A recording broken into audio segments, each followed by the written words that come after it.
what are the biggest issues with modern footwear? So if you were to look down at your feet, the widest part of your foot should be your toes. And oftentimes, most people's feet, the widest part of their foot will be the ball of the foot, because modern footwear tapers at the toe. 1 in 3 Americans over the age of 45 have reported some type of foot pain. It is very, very common. And I have patients in their 50s and 60s that always say to me, I wish I never wore heels when I was younger. Wow. Why is walking after a meal one of the best things that you could do for your health? Blood sugar. It really starts to regulate your blood sugar and the systems of your body. It is one of those quick things that after you eat, I always feel better, even if it's for 5 minutes. You know, you can start to regulate your system. It's also good for digestion, is it not? Yes. How many steps should we be targeting each day for longevity? If you have a baseline of 2,500 steps and you were to increase that to 3,500, you're looking at reduced dementia risk, all-cause mortality, right? And those are lower numbers. So would you say that weak feet are one of the biggest hidden drivers of knee pain, of hip pain, of back pain in America?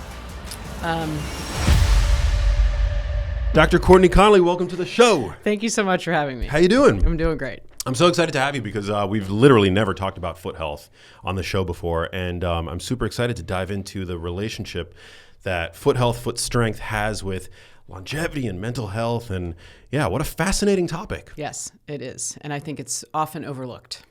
Clearly, yeah. I mean, this is not something that was even remotely on my radar before encountering your work. So let's just dive right in. Is modern footwear slowly killing our longevity? I mean, it certainly plays a role. If you look at the history of footwear, it really takes an interesting turn around the 14th and 15th centuries. I mean, original footwear is strictly for protection. And then we decided to get a little fancy, and it became a status of wealth, socioeconomic status. And things started to get pointy, and they started to not look like our foot. And so I think from then on, it's been this big battle of fashion over function. Interesting. Mm-hmm. And it still is today. I mean, very much. Yes. Fashion over function. It's my biggest battle.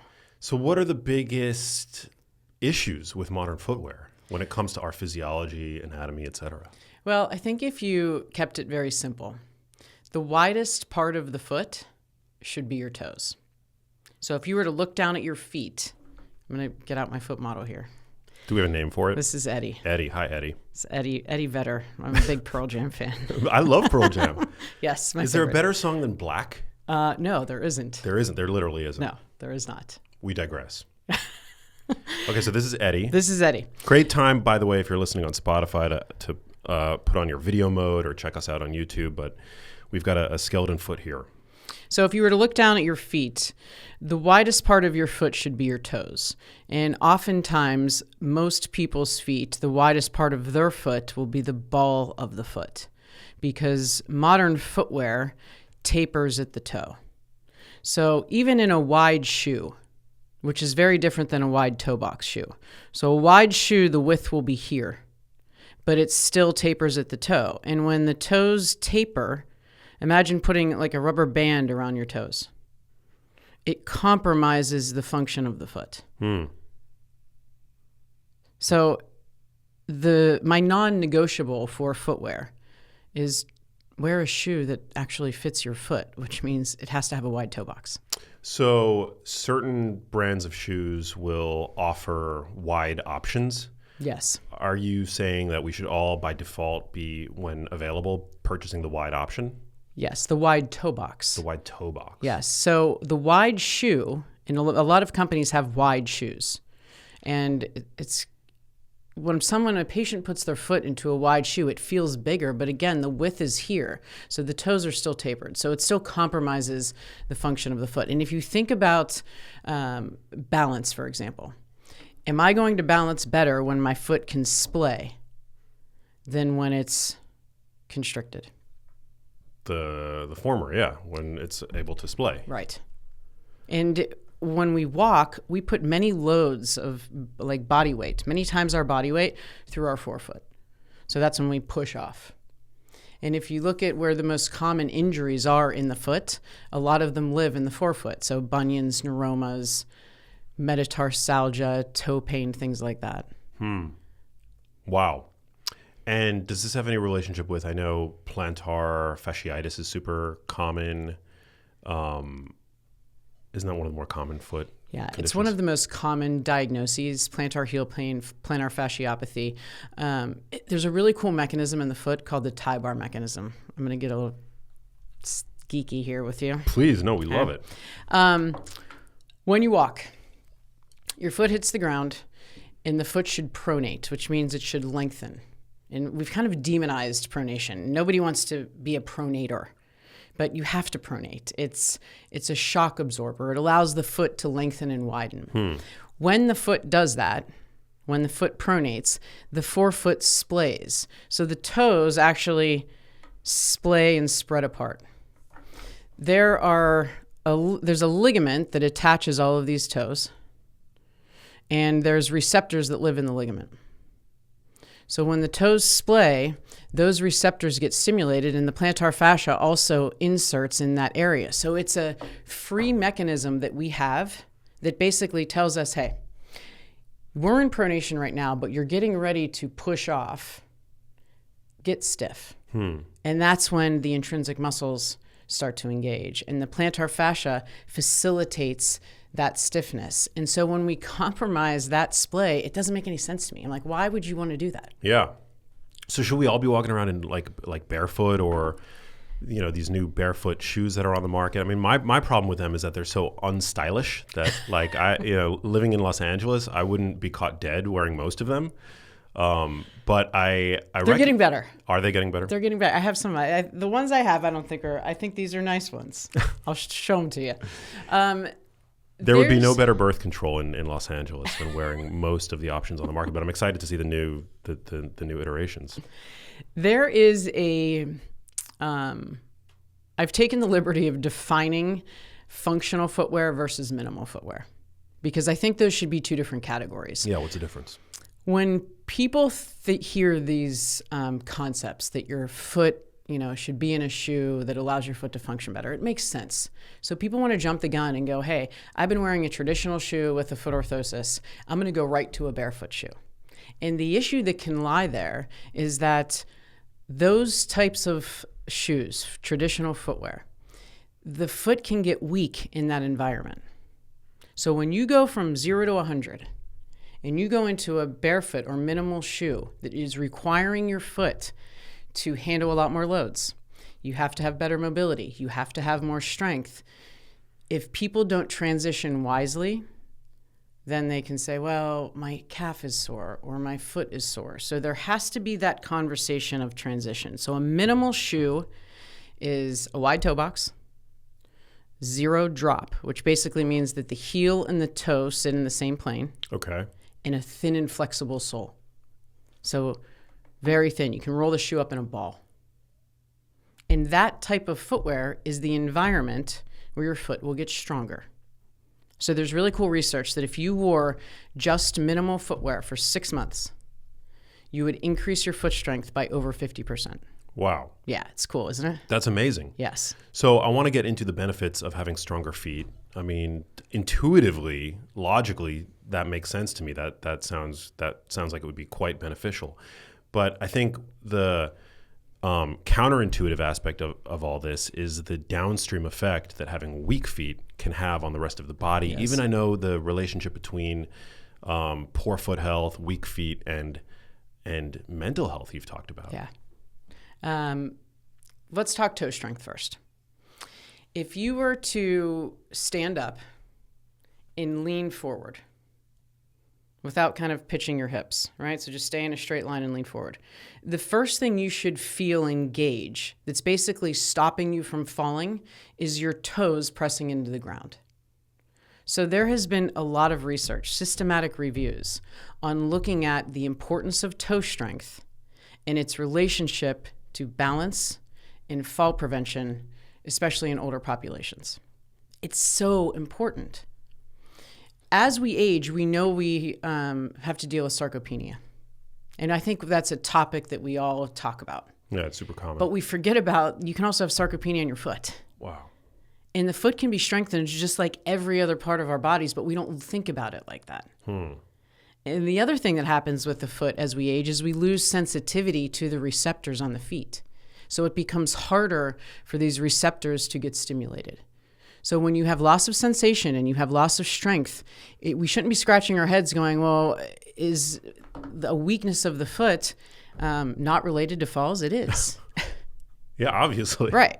And then what do we want to do? Well, my foot hurts, so I'm going to put a big old cushioned shoe under it, which compromises the sensory stimulation even more. So is the arch support insole industry, is that a big scam? If your foot is doing what it should, so this is a perfect example. If my toes are splayed and I have strong intrinsic function of my foot, strong extrinsic function, which are the muscles in the lower leg insert on the foot, then no, the foot does not need arch support. It is well equipped to handle many times our body load when we are walking and running. What about for people with flat feet? I think I have flat feet. Growing up, I've always been told you'd never be enlisted in the Army. You'd never be drafted. I'm like, great. But because I have like flat feet, which is apparently like a handicap in some way. I have a funny story. I was in Mexico, and this is the weird stuff I will do. And I saw this boy. He was probably like a teenager, and he was running on the beach barefoot. Beautiful running gait. And we know it's hard to run barefoot, period. But this kid was running barefoot on sand, which is harder to even push off of because you're like sinking into the sand. His running gait looked beautiful. His stride length, so like long, and he just looked really efficient. And of course, I'm looking at his feet. And my fiance looks at me and he's like, please don't do it. And I was like, I'm going to go talk to him. And he's like, just leave the kid alone. But I can't. So I go up and talk to him. His foot looked like a pancake, very flat. And it confirmed a lot of what the research is coming out now, that flat feet per se don't have to be bad. It's how they function. So it's not necessarily what you see, it's what can you do? Because the arch has to be able to flatten to recoil. And so I think we need to stop kind of categorizing all flat feet are bad. That's just not the case. Now, a flat foot that is a weak foot is a different story. So I think that's what we need to do is pay attention to the foot. Is it strong? Can you do, things like calf raises and toe strength and things like that? That is more important than what it looks like. And should we be trying to? So is it a misguided approach then to try to prop up, quote unquote, flat feet with artificial arch, insoles? Yes. and the like? I'm not anti-orthotic by any means. I have many, many patients where we have implemented that as an extrinsic modification to help modify load. So for example, if I have someone that has acute heel pain, there's plenty of research that will tell you that foot orthoses will help decrease pain and decrease load in the foot. Great. Here's the problem with that. You can't deload tissue forever. You would never do that anywhere else in the body. So the conversation with arch supports should be, you're going to use this for a short period of time while your symptoms abate, while your symptoms decrease, but we're going to have the and conversation, which is you can wear this and strengthen your foot and do these exercises and do this mobility work so that we can eventually remove the foot orthosis. And that's the conversation we should be having. Yeah. So what I'm gathering is that there's no one size fits all prescription here, but the consequence that many of us are suffering from due to these super compressed shoes, these shoes that place form over function, it's leading to collectively weakness for all of us, for the vast majority of us. Outside of low back pain, 1 in 3 Americans over the age of 45 have reported some type of foot pain. It is very, very common.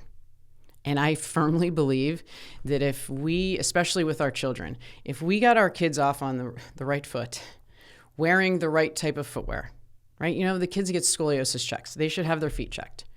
You would put me into retirement because a lot of this the issues that I see down the road are because people haven't paid attention to the function of their foot and they've been in poor footwear. So eventually something's got to give. And you don't want to go down the route of cutting into your foot if you do not have to, just like with anything else. As a foot health expert, what's your take on high heels, when women wear high heels? You know, I'm not going to win the footwear conversation if I tell women never to wear high heels. I'm just not. Do you ever wear them? I don't. Because I turn very cranky very fast. So I've given them up. But I know most people won't do that. So the conversation isn't you can never do this. It's when you do wear those types of shoes. Think about it like a 24-hour shoe clock. I talk about this in the book.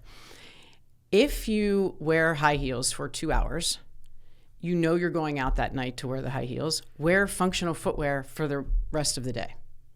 Do what you can when you get out of the high heel, which is, interlacing your fingers and your toes, massaging in between your feet, getting the splay in between your toes, stretching your calves, doing, whatever. Because you can't expect your foot to function properly when your heel is like this and your toes are like this. And it's really an interesting conversation because I have women in like their 20s and 30s and they're like, it's not a big deal. My feet don't hurt. And then I have patients in their 50s and 60s that always say to me, I wish I never wore heels when I was younger. Wow. Yeah, so it's just not hurting them in the moment, right? But 20, 30 years of wearing them. Yeah. Wow. Yes. How do we I'm speaking for obviously women who have to wear them, but also men who tend to wear super compressed shoes with very compressed toe boxes. Like are there stretches that we can do? Are there strengthening exercises that we can do in the gym? Are there ways to sort of unwind that damage once it's been done to some degree? For sure. I mean, a perfect example is my foot. I think when you get passionate about something, it's also this like personal quest.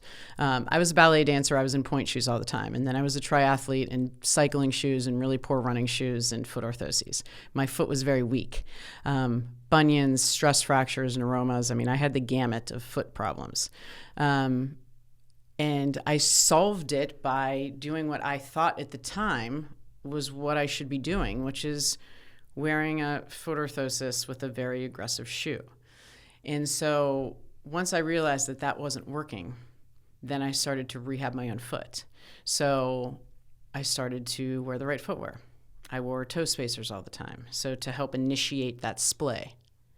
I would do things like toe yoga, which is like lifting up your big toe while keeping your foretoes down. Lifting up the foretoes, keeping your big toes down, being able to spread your toes. So those are kind of beginner awareness exercises for your feet. Making sure that your arch can change shape. I think this is really cool. I always do this with my patients. So I have them stand up and like rotate to their right. When you do that, you should feel your right arch lift and your left arch drop. And a lot of that lifting of the arch, by the way, is coming from rotation at the hips. So that's how this whole thing is connected to. And a lot of people cannot feel their foot change shape when they move their bodies. That has to happen. It's walking gait. So you have to start there. But then when you look at the research, when they talk about, we know that strengthening the foot helps with balance, helps with arch, the structure of the arch. But the exercises that they've used in these studies, they're working, but they're things like, I find this fascinating, like basic exercises, the tau curls, which I don't love, doming the foot, which is shortening the foot. Those are great initially, but there's so many more things you can do. You can sled push. You can actually, put a barbell and do calf raises. You can heavily load your foot. And that's when I think we'll start to see some really cool change with these diagnoses too. Fascinating. Okay, talk about toe spreaders because yes. I have a set. And I don't wear them all the time, but when I remember to wear them, I love how they feel. What's the prescription for wearing? Because they're fairly easy to find. Yeah. I know that you have your own line, right? But I have my own, and yeah, I find them to be super valuable when I remember to actually use them. I started wearing them probably, maybe 7 or 8 years ago. My weaker foot is my right side. So I could not splay my toes. And so I started wearing them, and I think I had them on for like 10 minutes the first day, and I was like, nope. And I was ready to throw these things across the room because my foot couldn't splay. So the toes would rub and it would get irritated, and it was very frustrating. But just like with anything else, you slowly, break them in. I would add a little bit more time each day. It took me about 6 months, and I wear them every day now. I have a history of bunions, though. My foot is so much stronger, but I still like having the toe spacers in there. I'll run in them. I wear them in all my shoes. I just don't wear them when I sleep. What are bunions? So a bunion is basically an instability in the foot, so a rotational instability in the foot that causes this bone to basically go that way. So it's not an additional bone. It's basically the movement of this metatarsal. And it can get irritated and swollen, and it can be very painful.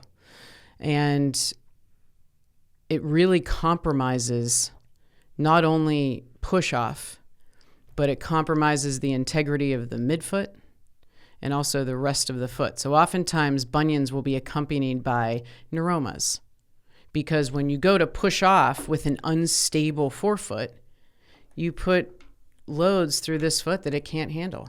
So that's also why I like the toe spacers, because you have that splay and you can push off with more control. Do you wear the toe spacers just in and around your house, or do you wear them when you're wearing shoes? If you have the right footwear, I wear them in shoes. But people will try to wear a toe spacer in a wide shoe. That's a problem, because the toe spacer is designed to spread the toes. If they put the toe spacer in, it's going to spread their toes, but then they're going to still wear that shoe that tapers at the toe box. It's not going to feel good. So it has to be a wide toe box shoe. So what they could do is put the toe spacer on, take the factory insert out of their shoe, put their foot on the factory insert. Their toes are now splayed. Their toes should live within the confines of that factory insert. Most footwear, when you put your foot on that thing with your toes in the correct position, which is the widest part of the foot being the toes are living outside the factory insert. So then you go and put it in a shoe. Yeah. It just doesn't make sense. Damn. Right? Yeah. So interesting. Do you think, is it important to be barefoot and maybe even to wear these toe spreaders when you're doing like leg exercises in the gym? Like, I've gotten into hack squats recently, and I've, been a fan of Bulgarian split squats for a while. And I don't know, intuitively, like I tend to do them. I feel more balanced doing them without shoes. So I usually will take my shoes off. 100%. It's like when I'm in the gym, I want to go talk to everybody and be like, can you please take your, pillow off of your foot and try this again? I'm a cyclist, right? So if I think about tool for the job, in Colorado, I have a mountain bike, I have a road bike, and I have a gravel bike, right? So you have different bikes for different tasks. Terrains, yeah. Right. It's a golf club. You got a putter, you have a driver, right? It's the same thing with footwear. You should have a shoe when you're strength training that lets your foot feel the ground. You have to. That's where you get stability. So especially, say, a Bulgarian split squat, you have to have control on that front limb to be able to control the eccentric motion and then be able to power back up. And you power back up by pushing through your midfoot. And that's what creates strength and stability. So when you can't feel the ground because you have a 50 millimeter, super cushy shoe and the front foot is doing this, you're making it more difficult. You don't have enough stability, and you can compromise how the knee and the hip are going to react to that. So it's easier. It's so much easier when your foot can feel. Is there a worst type of sneaker, like running sneakers, for example? Like, because I know that sneakers are increasingly like cushioned. They're like, they'll parade on the in the marketing that it's like walking on a cloud. They're super cushioned, super cushy. Yeah. It's like alien invasion of footwear. I can't handle it. We're moving in the wrong direction. And I think there's a couple reasons for that. There's always a trade-off with footwear. People put cushioned footwear on, and their immediate reaction is, wow, this feels comfortable. So with cushion, you're going to get protection in what you think is comfort. But I'd like to discuss that. When you have a shoe that, let's say, has a lot of cushion and, say, a high heel to toe drop and a toe spring, which is basically like when the toes are like this in the shoe does a lot of the work for you. It rockers you. It springs you forward. If you don't use it, you're going to lose it. So when we're in footwear that does more of the work for us, the foot's going to get weaker. The ankle's going to get weaker. And so what are we going to want to have on our feet? Well, a bigger shoe that does more for us. Instead of saying, hey, we might want to rethink this. And you also compromise the sensory acuity when you have all this cushion. It changes the rates of loading when your foot hits the ground. I have many, many patients that have had knee pain, for example. And one of the very first things we do is get them to take their shoes off and walk and let their foot feel the ground. Because if you wanted to take gait assessment and really make it very simple, overstriding is the enemy. So overstriding being when that foot hits way out in front of you, hot and heavy, okay? It puts additional loads through the knee and hip. So say in a running gait, for example, there's a lot of ways we can go here. So when I hit hot and heavy and I overstride, you put increased loads through the knee and through the hip. When I'm walking should be a grazing of the heel. It's a soft grazing of the heel, and the heel has to strike so that you can initiate pronation. If you have a bunch of cushion underneath that heel, you're not going to be able to feel how hot and heavy you're walking. Right. You take away that sensation. So I want people to feel their foot. I want them to graze their heel. And with knee pain, if they can bring their foot closer to their center of mass, softly graze that heel, it's going to change the dynamics of their gait. Is that sometimes referred to as proprioception? Yes. Yes. So would you say that weak feet are one of the biggest hidden drivers of knee pain, of hip pain, of back pain in America? Of course, I'm biased, but yes, I do. I see it all the time. I have patients. I just had a patient yesterday who came in with low back pain. And it was a very interesting case because he was in an accident when he was 7. And he had two of his toes removed. Whoa. Yeah. So he had his first, his third, and his 5th toe. So when you watched him walk, What kind of accident? I mean, that's so random. it It's like was every other toe? like on a farm, like a farming accident. Interesting. Yes. So when you watched him walk, I'm like, man, he's adapted really well. This happened when he was younger, and now he's much older. And the brain and the body is just so amazing how it can adapt. And he really was walking well. And then I looked at him from the side, and you could start to see where things broke down. So when you can't push through the ball of the foot, that's where you get a lot of propulsion. This is strength through the ankle. So because he hadn't done that, he now was basically walking like this. So instead of pushing, he lost ankle propulsion also, ankle strength. So when he was walking, in order to carry him forward, he basically was letting gravity do the job. So he had this forward lean to his posture, and then he was complaining of low back pain. Pretty interesting, right? So you have to be able to look at how is this affecting the rest of the body. And so we're going to work on ankle power. There's nothing wrong with his ankle. He just hasn't used it. And the response, I think, with a lot of, clinicians looking at his foot was, let's just get you in a rockered shoe. You're going to make things much worse because you're going to continue to weaken the system. And it was funny because the shoe that he preferred, this is before he even came to my office, was a minimal shoe. Interesting. Because he said it made him feel more stable, more balanced. I'm like, yes. Fascinating. Right? Well, but okay, so to play devil's advocate for a second though, like where many of us live in concrete jungles, myself included, and walking on concrete, I mean, is probably quite dissimilar to walking on dirt or grass or gravel or sand or what have you. I mean, there's an inherent shock absorption to natural ground that is lost on concrete. Yes. I suffered from chronic low back pain for many years, not due to anything related to my, it might have actually been downstream, had something to do with like ankle mobility because I injured my low back squatting.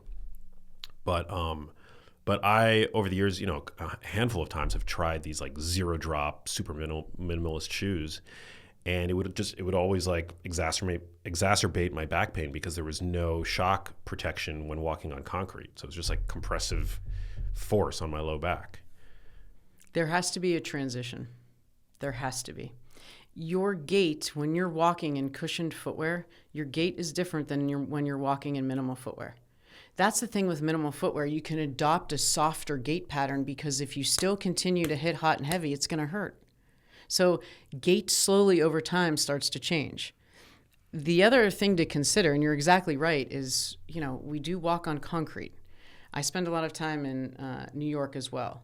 And when I'm walking around that city all day, I still wear a shoe that puts my foot in its functional position. So wide toe box, low to zero heel to toe drop. But you can put a little bit of cushion underneath your foot. Just make it easy on yourself. Yeah. So it's okay.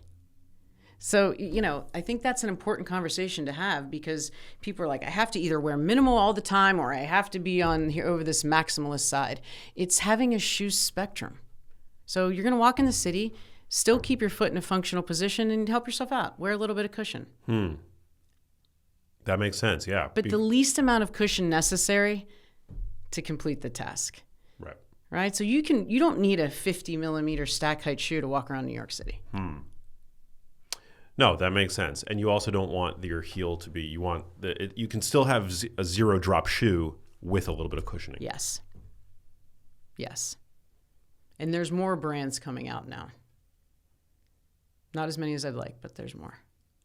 I just want to see like the cool brands come out with shoes that have foot health in mind because this is so important. It is so important. And, when I first started doing this, there was one company. And now there's hundreds and thousands. Really, every time I turn around, because it makes sense. The concept makes sense. And it's not new. I mean, this conversation of minimal footwear was, 2007 with the Vibram Five Fingers. But I think where things went awry is that the conversation of education didn't couple this, new footwear. People got excited about it, made sense, so they went all in. If you were squatting, you wouldn't say, okay, you're not squatting today and I want you to squat 300 pounds tomorrow. It wouldn't make any sense. Yeah. So that's what happens is when your foot is weak and you think you can just go put yourself into an environment where there's more loads going through the foot and ankle, you have to do it slowly. You have to transition wisely. It's so true.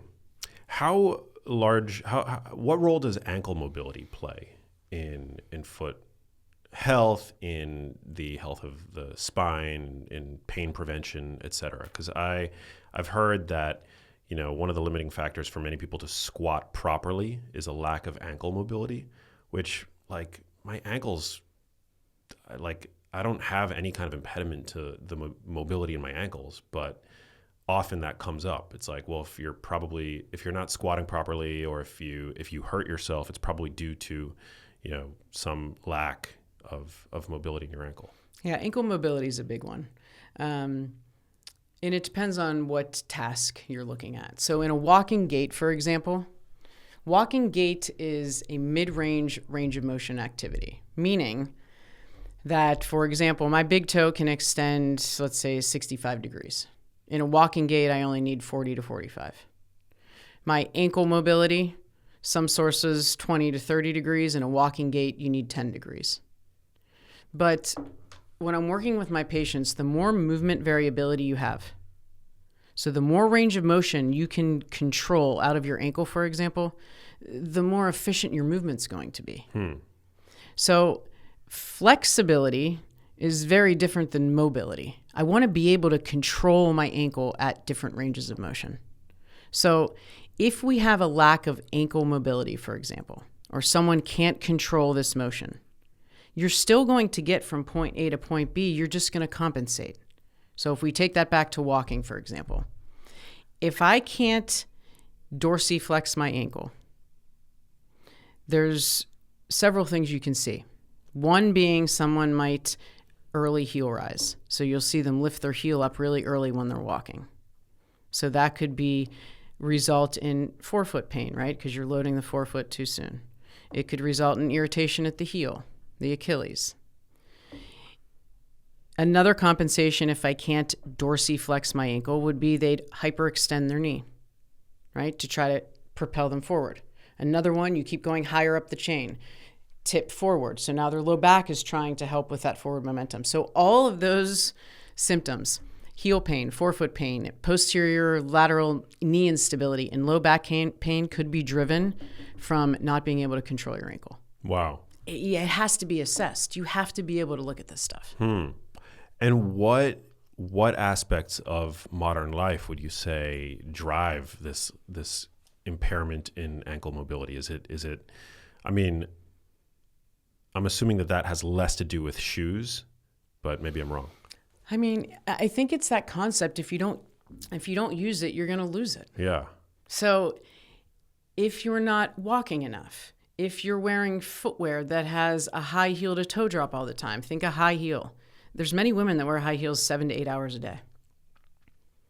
It's going to compromise the length of the posterior compartment back here, right? So there's many things that can contribute to that. Your foot, by the way, has to be able to pronate in order for dorsiflexion to occur. Those are coupled motions. And what does pronate mean? Pronation is a lengthening, right? So it's a lengthening or a lowering of this arch. Got it. That we have to be able to have. We want to be able to control that motion, not block it. So that's why what happens at the foot directly affects what happens at the ankle, at the lower leg, the knee, the hip. Yeah. It's wild. I wonder what it is for men. I mean, like, I don't regularly wear high heels. And so for me, I wonder if it's like, just a general lack of athleticism that permeates my life. Is it just the modern milieu of always sitting either behind a steering wheel or at a desk or what have you? I mean, if you think of movement, I think some people think they move a lot more than they actually do. If we look at average step counts, for example, it's decreasing. So the average step count globally is around 5,000 steps a day.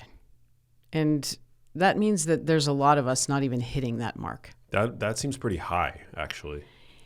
It's, if you were to look at your step count, most people can't because they either wear like a Garmin or they have Strava on their phone or even those like health apps. Even when, so for example, I'm in my clinic seeing patients. The days that I'm in my clinic, I'm constantly I work in a gym. So I'm, we're in and out of the gym. I'm moving. I'm never really sitting at a desk. But those days, I still have a very small step count because it's ambient walking. I'm not like going out for an intentional walk. Right. And then I get home and I'm like, okay, my 1 hour workout isn't going to cut it. So we have to start thinking about movement a little bit differently. It has to be, we have to be able to move, find ways to move throughout the day and get our steps in. It's like the lowest hanging fruit. It boggles my mind. It's why I'm so passionate about walking because it's what we were designed to do. It's easily accessible. It's underrated. And if we just took little, what I call micro walks. So a 5-minute walk is basically 500 steps. Interesting. Okay. So when you look at, the end of your day and you're like, I have 3,000 steps today, go take 5 minutes, put yourself into, the 3,500 step count, which some magic happens there, reduce dementia risks, things like that. And, just that little thing can really shape your life a lot differently. How many steps should we be targeting each day for longevity? Yeah, the whole 10,000 step thing is a myth. So that's been debunked. That was actually created by a Japanese pedometer company. So, which I think is encouraging because people are like, oh, 10,000 steps. If you have a baseline of 2,500 steps and you were to increase that to 3,500, you're looking at reduced dementia risk, all-cause mortality, right? And those are lower numbers. You jump that up to 5,000, 7,000, 9,000, those are some magic numbers there. And I think that also gives people time back. So I had a patient who was telling me she was very excited, getting 15,000 steps a day. There's also a law of diminishing return. She was just walking. And I'm a very big proponent of strength training and VO2 max training. So I'm like, listen, we don't need 15,000 steps a day. I want you to dial that down to 9, for example, and now you have another hour back. Get in the gym and strength train. So those are the conversations I think we can have from a longevity perspective. You have to be able to walk. You have to be able to move your body in that manner. And then we can have space for what else is important, which is loading our bodies, getting our cardiovascular health. But you can't miss the walking. You can't. No, but that's totally consistent with my own read into the literature that 7,000 to 9,000 steps per day, that's like the Goldilocks zone for longevity. Yep. And it also varies like according to demographic, right? Or to age bracket. Yeah. And I think the pace is important. So one of the predictors, I think it's interesting, is the pace of how fast someone is walking. And that can predict things like dementia up to, 7 years in advance. So a slower cadence, when you're walking with a much slower pace, those things should be evaluated. Why is that happening? Because a lot of the really cool research is on brisk paced walking, which is about 3.5 miles per hour. And I don't know if you've done that, but it's a nice clip. You got to really move 3.5, 4.0 in a walking gait. And, I live in Colorado, so you keep that speed up on these mountains and you're getting, you're pushing zone 2, which is cool. But it's that brisk paced walking where you get these benefits. And that's where I think we need to really get people to focus on. And how are you going to walk faster? You better have a strong foot and ankle, because that's where you're going to get a lot of that propulsion. And if you don't, what are you going to do? Well, I'm just going to go buy a shoe that does it for me. Right. Don't do that. No. Right? No, 3.5 is fast. I know because, when I'm on a treadmill and I usually will start out at 3.0, 3.2, and then I'll over time titrate it up to 3.5. But that is a brisk walk. Yeah, you're moving. Yeah. There are a lot of TikTok walking protocols that go viral. You'll see 12 incline, 3.0 speed for 30 minutes. What's your take on those? Is there any one that's better than another? Do you have a treadmill regimen, routine, protocol that you like to prescribe? I think it's individual specific, right? So in the book we have basically 3 different programs, and it's based on where you start. You can't tell someone who's getting 2,000 steps a day, I want you to go on an incline of 12% and you're going to get 3.5 miles per hour. It's just too much. We're going to lose the battle. So you have to be able to identify your baseline. Where do you live? Number 1. What are your goals? I have many patients whose their goal right now is to simply walk around the block without foot pain. That's one category. That's my micro walk people. I want 5 minutes, a couple times a day. I also have my triathletes who I need them to chill out a little bit. So we're going to take a recovery day, but you're still going to be walking. Then I have other people where I'm like, let's boost your walking. So maybe we'll tell them, hey, yes, increase your pace, increase the incline. So there's so many ways you can play with it. Yeah, and it's not one size fits all. Right. Why is walking after a meal one of the best things that you could do for your health? Blood sugar. It really starts to regulate your blood sugar and the systems of your body. It is one of those quick things that after you eat, I always feel better, even if it's for 5 minutes. You can start to regulate your system, especially at dinner. Yeah, after a big meal. Yeah. It's also good for digestion, is it not? Yes. Yeah, there are these trends on social media, kind of crass, but basically imploring people to walk after a meal because it helps food settle. It facilitates peristalsis. Yeah. All that stuff. I feel great when I take a walk after a meal. Yes. It's one of the few. It's so much better, and it takes motivation or discipline rather. Yeah. Like the motivation isn't always there, but I know that if I've had a big meal and I just retire myself to the couch after eating, like I might not feel awful. That might be a bit of an overstatement, but I don't feel as good as were I to just like walk around my block. Right. That's all you have to do. If you were to eat a big meal and then monitor your sleep, I guarantee you, if you were to monitor your sleep going straight to bed after the meal versus taking a walk and then, that you would sleep better. Also, I mean, you know better than I, but you've got fluids in your body like lymph fluids that don't have their own heart to be pumped around. So they rely on movement, right? Skeletal muscle contraction and whatnot. And part of those systems are involved in digestion. Yeah. So like it's not just peristaltic movement through your digestive tract that facilitates nutrient absorption. It's like actual skeletal muscle contraction. The lower leg.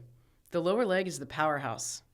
In some sources, and people will argue with this because people will say that the soleus is the second heart. So the soleus is your calf muscle. And when that thing is contracting and you're moving your lower leg, it definitely facilitates pumping of fluids in your body. And people don't train the lower leg like they should. It's always so funny to me because the seated calf raise machine in the gym, I feel like there should be a line for that machine and nobody's ever on it. Seated calf raise versus standing calf raise. Is one better than another? If you aren't doing any and your, time is a factor, just pick one. I like calf variability. So you can just train differently. Standing single leg, seated single leg. I even will have patients do some on the wall. So just mixing it up a lot, I think is important. But you have to be doing something for the lower leg. Yeah. People are very into strength training now, right? I think it's catching, way more than 20 years ago, which is awesome. But people are getting bigger and stronger. Look at professional athletes, for example, bigger and stronger athletes, but they're building jet engines on paper airplanes. That's not going to work because there's multiple times your body weight going through your foot. So if you're not training your lower leg like you're training the rest of your body, we shouldn't be scratching our heads going, I wonder why we have all this foot pain. Because you're not training your foot and your lower leg. So we have to start doing that. So important. Yes. I have a tip to throw into the mix. Curious your take. So I think there's evidence that the standing calf raise is more beneficial from just a purely hypertrophy standpoint for the calf muscle. But for many people, standing calf raises adds compressive force to the spine. So it's not something that I regularly want to do. I'm protecting my low back. But when I do calf raises on the leg press machine so that you're still getting that full sort of extension of the calf muscle, but the weight is not being pressed down axially onto my lumbar. So I just use the leg press machine. I fully extend the chair out, and I load it up, and I've seen my calf muscles grow like a middle-aged dad with with these. With these babies. I mean, you do what works. Yeah. Something to consider is when you're walking, you're putting a lot of body weight through your foot. So you might want to consider, how do I modify a standing single leg calf raise so that it doesn't bother your back? Right? So maybe it would be, holding a kettlebell in one hand to create some more stability between your rib cage and your pelvis. That might be an option. That's a good idea. 2-to-1 calf raises. So you go up on 2 feet, you transfer over to 1, and then you slowly lower.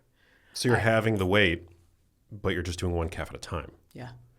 I like that. But I would find a way to modify that than avoid it. Because that is walking and, running, is putting loads through your foot when you're standing. So that's what I tell my patients, rather than avoid this, let's figure out how we can modify it so that you can do that.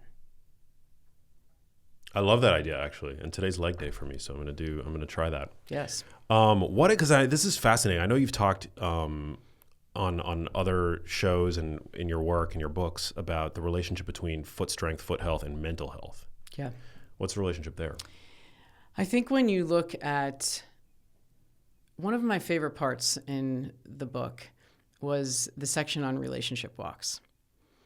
And I have a teenage daughter, and there's research that looks at going on walks with your daughter, a mother and daughter walk, and how their emotional health is affected. And I find this to be so cool because my daughter's 14.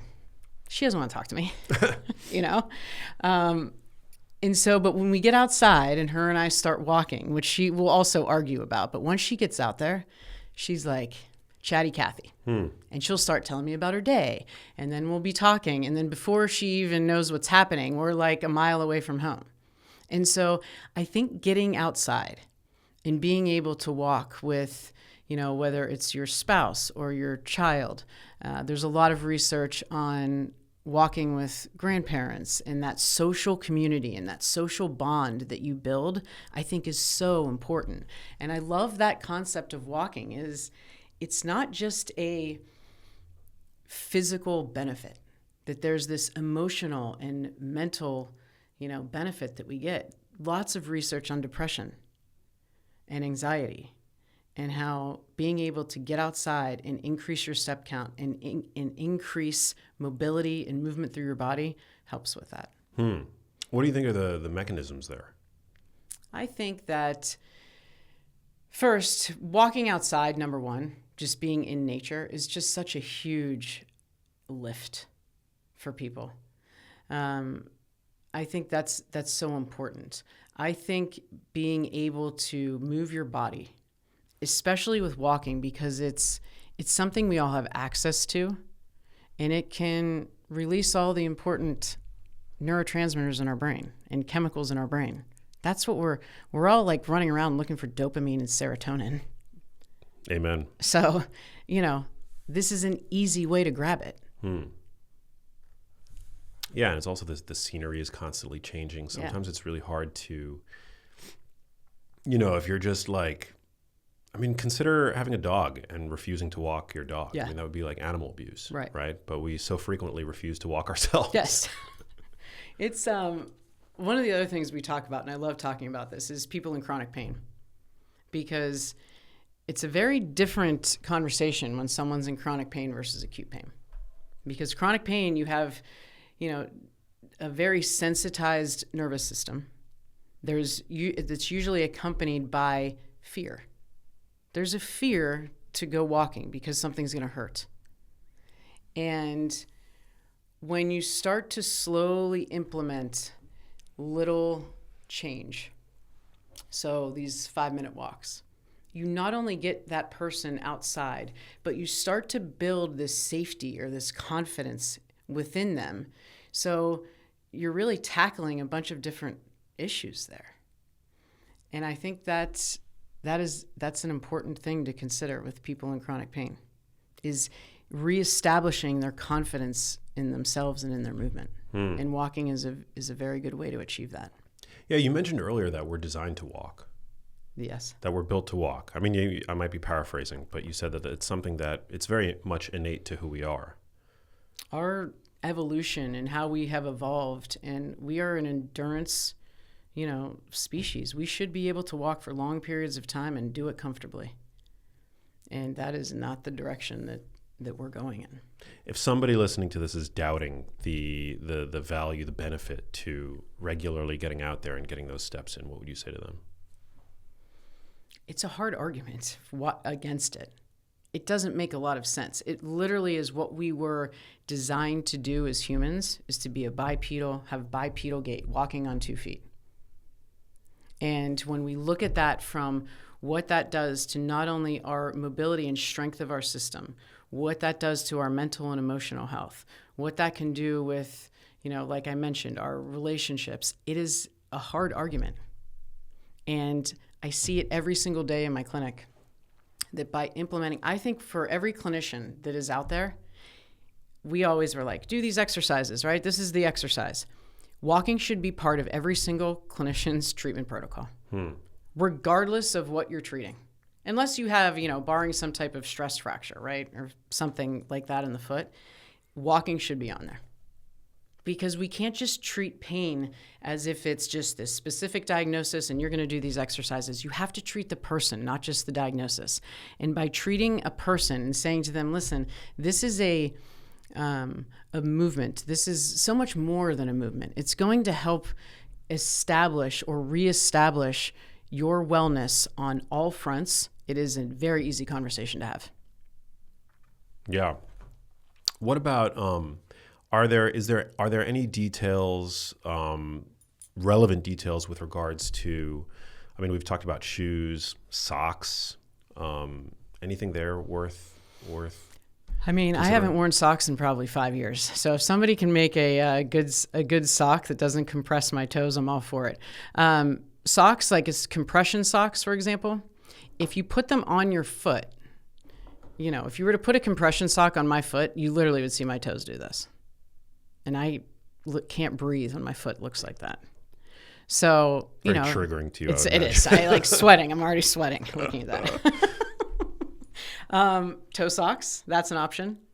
Toe sock. What are toe socks? Yes. So there's socks that basically look like a glove.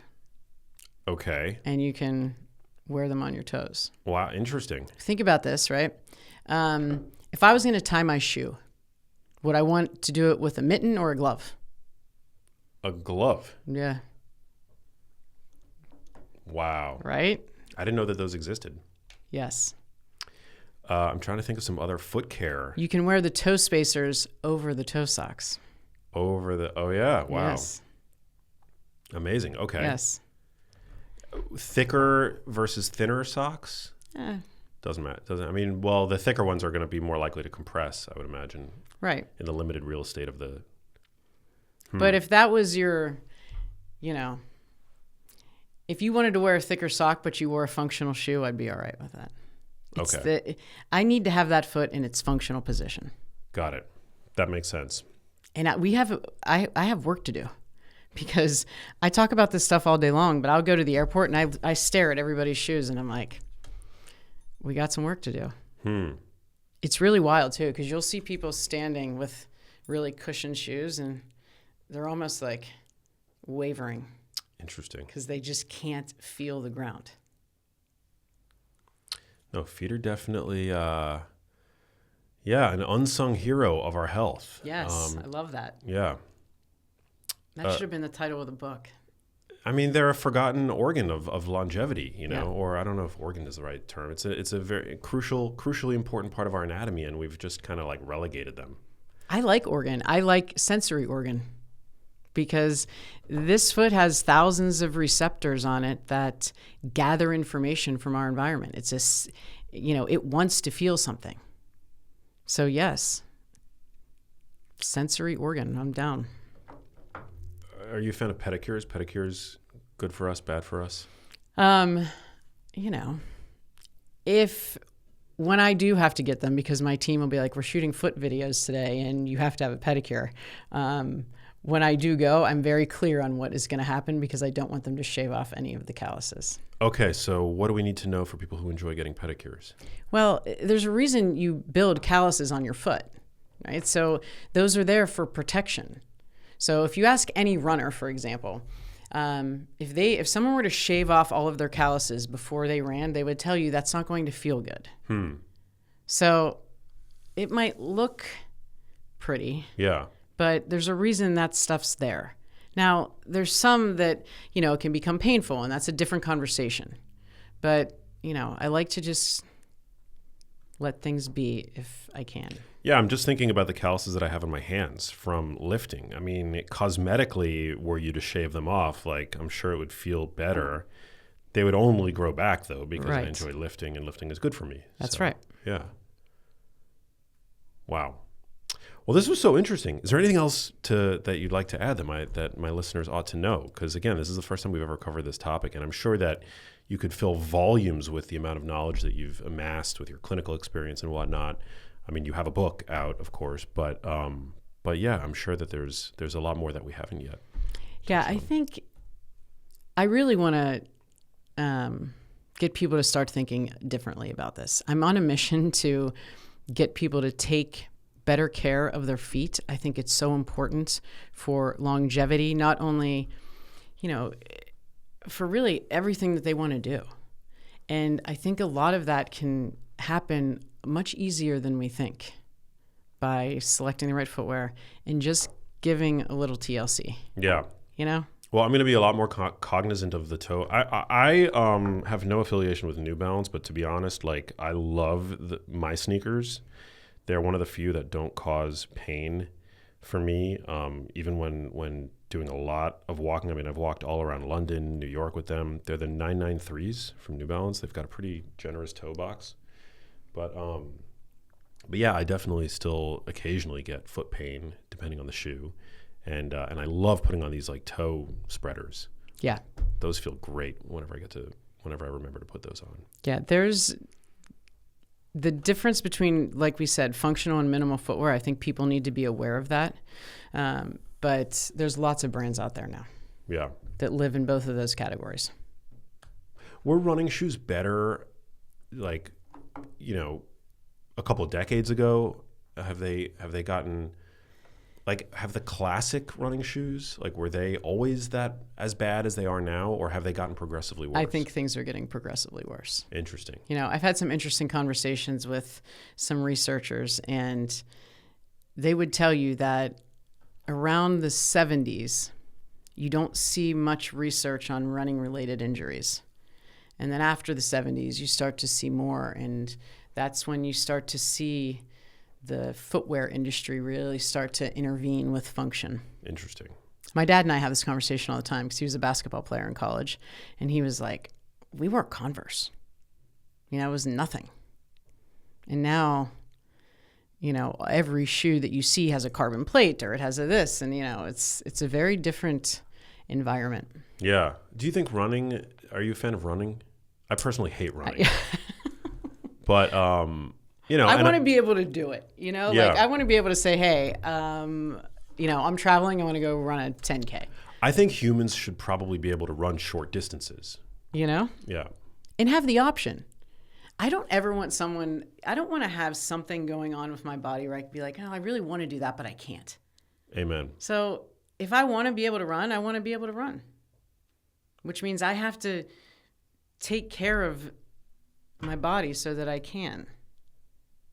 A lot of my runners will have them do different assessments. How many calf raises can you do?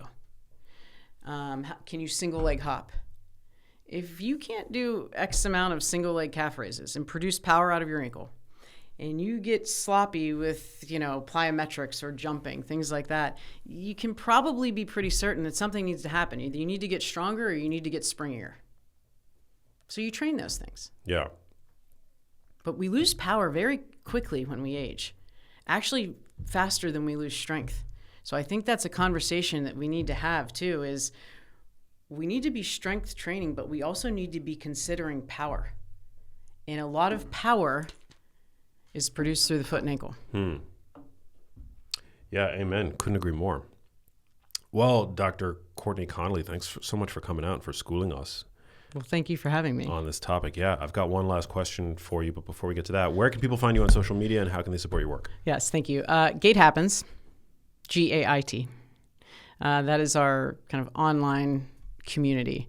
We have courses for the layperson on improving your foot strength, and we also have clinical courses for gait assessment, things like that, and programs to strengthen your feet. It's been really, really blessed to be able to spread this word and help people out in that manner. And then the book, Walk, available at all major booksellers? The launch is May 5th of 2026, but amazing. Yeah, it is. I Pre-order think it now. You can pre-order it. Beautiful. Yes. Very excited for it. We'll come back out anytime. And the last question that gets asked to everybody on the show, what does living a genius life mean to you? Gosh, the first thing that keeps coming to my mind is my daughter. Like, we've been going through some things lately, and being able to get outside, walk with her, have conversations with her, like that brings me such peace and joy. And I think that carries over into what I would call a genius life. Amen. Beautifully put. Well, thanks for coming out. Thank you. Thank you guys for listening. Share this episode with friends and loved ones. And I will catch you all in the next episode. Peace. Hey, if you liked that video, you need to check out this one here, and I'll see you there.